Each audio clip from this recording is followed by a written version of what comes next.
inyo pero masisagwat kalbo. Di ka bulumogas ang ulo. Anong English sa tao? Di makakabalog, di makakabalo. Ay, kasi istorya, hindi makakabalog, di mo gusto makamurap. Kung gusto ka na murap, di na kakabalo kayo, di mo kung burubog tanga, tanga. Ay, si istorya di ako, sumusunod ko rin baba, basta magdugo na.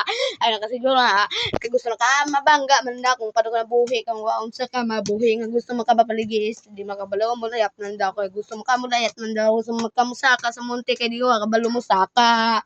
Pag kamusaka kay muka mandaw ka muka man kamulangoy na lang buraka ug isda burak kag tanga burak galuta sa isda burak kag tanga kay gakao man daw ka og tao nga isda napadiri nga gwapa man daw lami ilambo sobra murag naong tubol man daw di ka kabalo unsay ang itsura kay mura sag nahungog baboy di ba ka kabalo nga sige dulag bang minto adung di ko tirga di ra kabalo mo ganto di na mo kabalo to natawa mo makobe di na kabalo mo himo di na kabalo mo huwikas di na kabalo mo hugas baka kabalo pa ya totoo pa lang bobo pa lang tanga kumakaon na siyang tayo para di sa kabalo kumakaon sa tayo di sa kabalo kay mukhaon sa tayo di sa kabalo kay kabalo siya kay haragan siya